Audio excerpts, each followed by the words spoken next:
The light. Not the light! No!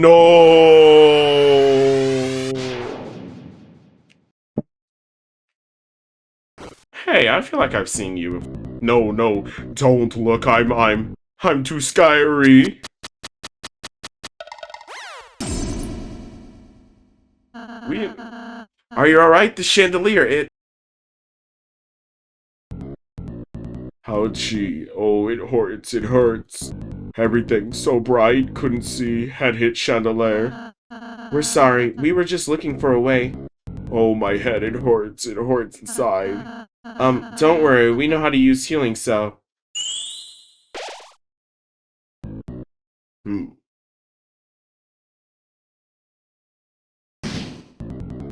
Oh, it still hurts!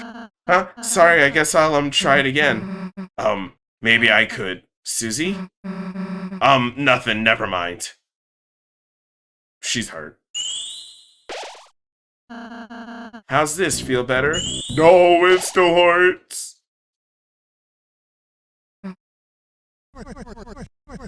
How's the adventure, hero? Well... Old man? Shouldn't you be busy writing a letter or something? Logan reference. Shouldn't you be helping that pumpkin fellow? Nah, Rosse's got it covered. I quit. Quit what? You know, healing. That green sparkle thing. So you don't like doing it? Well, I don't know actually. At first, I was really excited I could do it. But like, I sort of realized I just suck at it.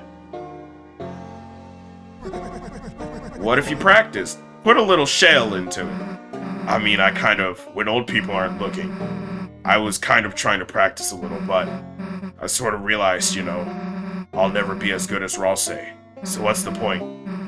So everyone can see how bad I am. Just like Gerson's son. Just like Gerson's son. I should just stick to what I'm good for. You know, hurting people magic. Is that so?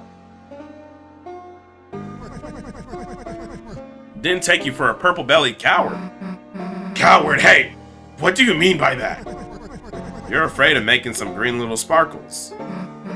Look, just casting it isn't a big deal. Alrighty then. Here. What? I pricked my finger with my pen earlier. If you're not a coward, give me your best shot. Fine, if it gets you to shut up. Take this! Ooh, my letter.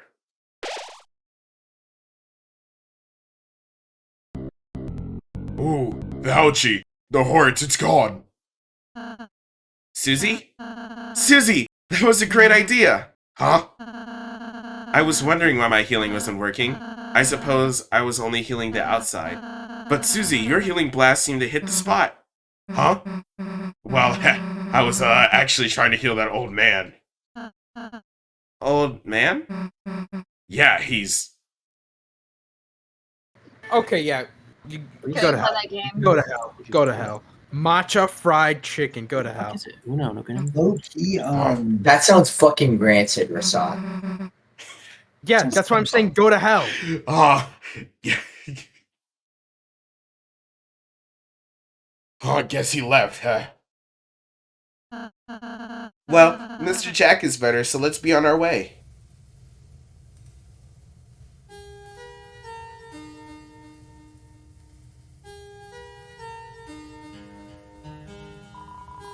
It looks like you'd be able to climb this if you had the right tools. You, girl, helped me. The light. Hey, it was, you three, my friends. My name is Jackenstein. I was bullied and hated by the others from my large and ugly body. I was banished to the Dark Zone only to appear on festival night. I wear this mask because my true face scares even myself. Did you want to see it? Cover your eyes. Oh. Actually, it's kind of cute. Actually, it's too scary. The point is, you three are more different than the others.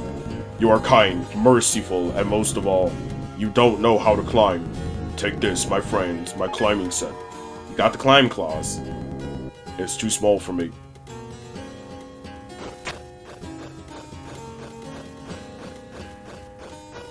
When the bell tolls.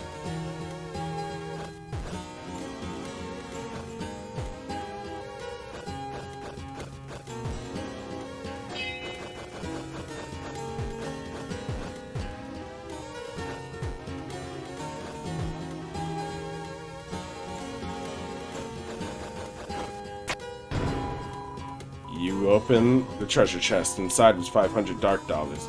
$500 is added to your money haul. Hey, Chris. Can't guarantee it'll be any good, but, you know, feel free to ask me to heal again if you need it. No worries, Susie. I'll be asking you to heal. Not the best healing, but it may have its uses.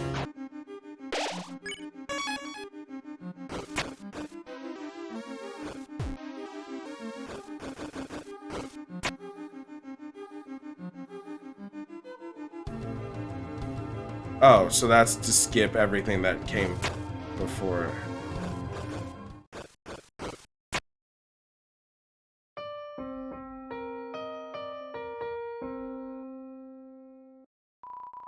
Melodies 3, there be, 2 in the southern towers, where gold strikes water. I did clamber my best, but I found no princess here. Unless perhaps this pillar itself is the princess. Then I shall slay her. Reference? Okay, I want to talk about Borrasca. That's what I'm going to talk about. I read, or I listened to a reading of Borrasca the other day, right? And it was actually a pretty good horror story. Okay, he just ate shit and died. It was a pretty good horror story. But the ending kind of ruined it for me. I'm going to be spoiling all of Borrasca. Basically, if you don't know, the story is about narrator named Sam Walker, and his dad is the sheriff, and he does some shit, probably shoots a black guy, and so they get moved out into the middle of nowhere. And okay, so they're out in the middle of nowhere, and he's making friends and shit, right? And he meets a boy named Kyle and a girl named Kimber, and Kyle and his brother Parker don't look alike at all. And basically, it turns out that the people who used to own the mines in the town, or at least, I don't know if they used to own I don't remember if they used to own the mines, or if they were just... So a bunch of boys went into the mines after they started to close down, and Borrasca is the first mine in a set of mines that starts to close down. And so they go into the Borrasca, these boys in like the 50s, and they fucking eat shit and die because they went into a cave because they're on some white people shit.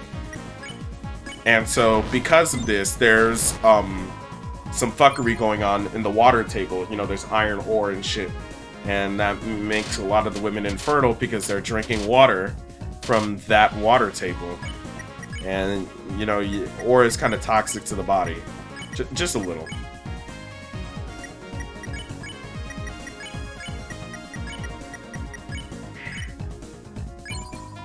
But, anyways, so because all the women are infertile, the rich family in town calls up the sheriff, and they start kidnapping women and forcefully impregnating them.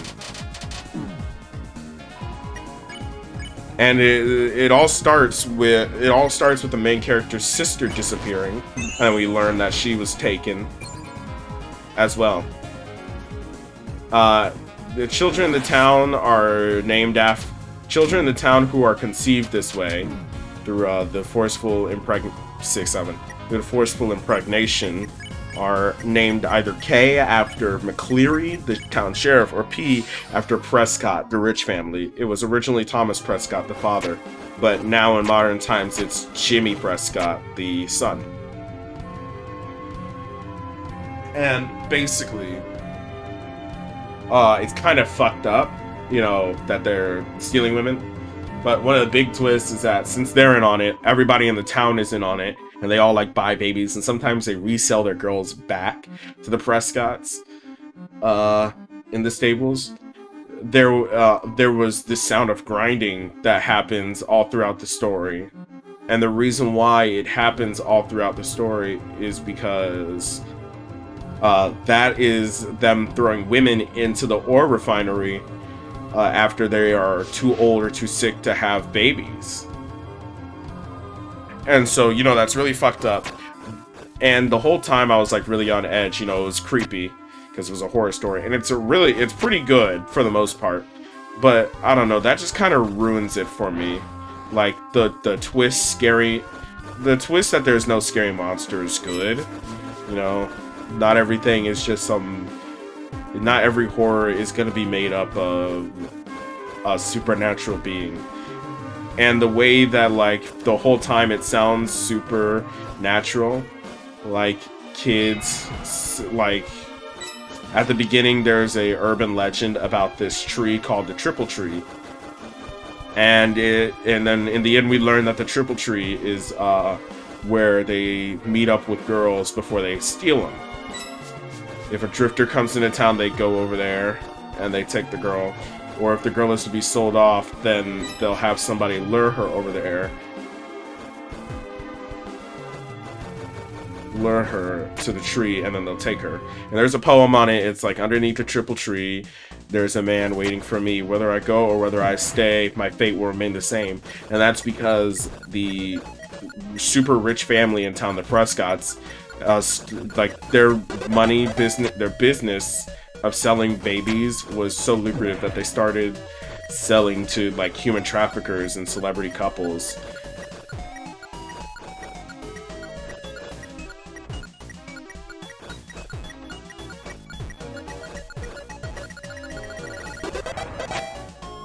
Fuck nigga. So whether they leave the town or stay, it doesn't matter, because they'll be chased down by the human traffickers until they can take her, because they're not going to let word get out. I mean, even if it doesn't matter if word gets out, because, you know, their network includes the police too.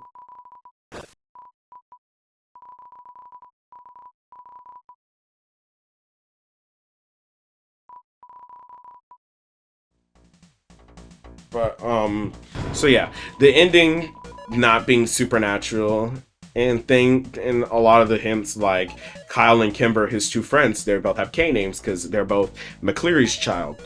But you know, but Kimber's parents are mad that she's dating Kyle because the two of them clearly don't know. And so you don't know why they're mad that they're dating, because they liked Kyle before the two of them started dating. But then it starts to make sense that they're half siblings.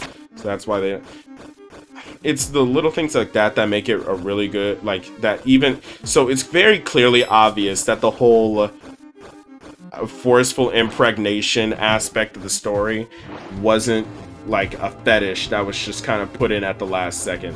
It's clear that there was a lot of thought and love put into that, and also the artist is a woman, so you know, it like it's also like women can have fetishes too, but I feel like I would feel some type of way about this if a man wrote it. I would feel more weird about it if a man wrote it than a woman.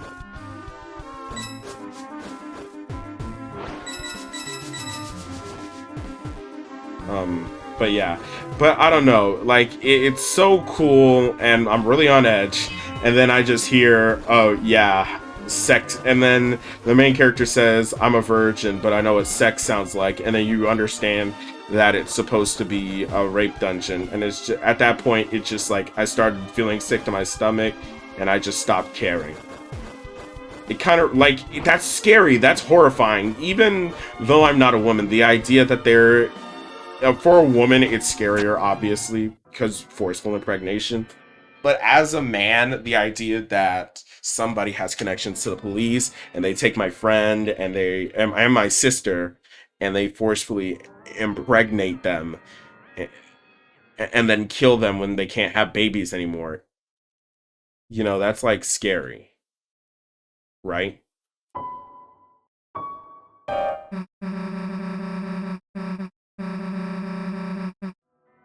That's obviously terrifying. And then to a woman, it's more terrifying because, like I said, you know, being raped and impregnated. But just like, and I can't stress this enough. It's very clear that this isn't just done for the shock value of, oh, what if we had all these women in here and they were being stolen from their families and forcefully impregnated. It's not just it's not just shock value. And oh man, I love it when bitches get taken and whipped. You know, there's a lot of care put into the ending and a lot of love put into the ending. But still, despite knowing that, I still, and like in Saya no Uta, there's a character that also gets assaulted in that way. But like the main draw of that story is that since Saya doesn't like adhere to human standards of morality, to me it's like, yeah, you know. And then also I can already tell it's an eroge, so you already know that that's like, I mean, I feel like Saya no Uta is not an eroge in the sense that you're supposed to be jerking off to it, since it's a horror story. I feel like that the sex in that story is more about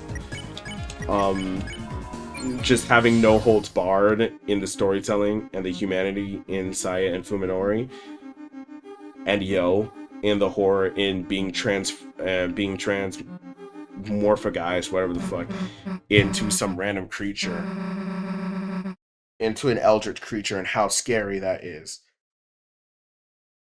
Which also falls into which also is like the suffering after you've been raped. Yo's suffering after she gets turned into the creature is also like the suffering of a rape. But in Baraska, when that is the big twist at the end instead of an element in the story,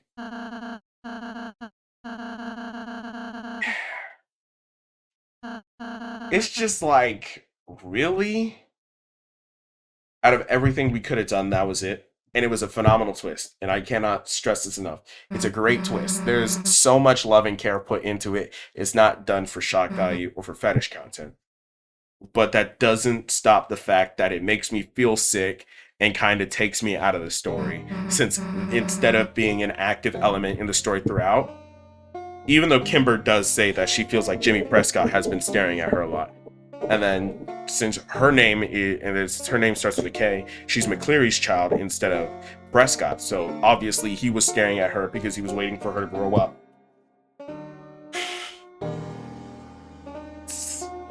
I don't know. No matter how much I understand that it's not fetishistic, that it's not because the author likes that, and that there was a lot of care put into the twist, despite knowing all of that,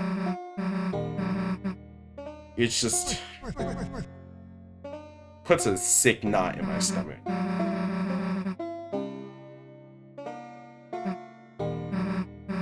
You were trying to teach me something earlier, weren't you? That? No, you did that all yourself. Come on, man, you're the only person I've met who teaching me made me actually feel less stupid. Yeah, well, I guess it helps now I'm losing my mind, don't it? Yeah. Craisins.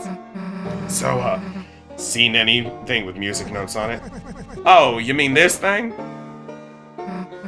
The conundrums. Yeah, that thing, cool. I bet Chris can memorize it and... Oh. Here, pen and paper.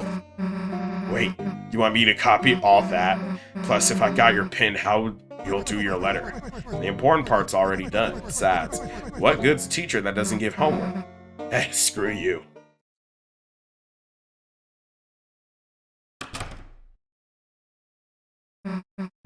Hey, I got the music copied down, kinda. Might not be perfect, but Ralsei, where the heck were you? Huh? I was oh, you can see the bags under his eyes. This sense of individuality is like really getting to him. He's having an identity crisis to Maxim.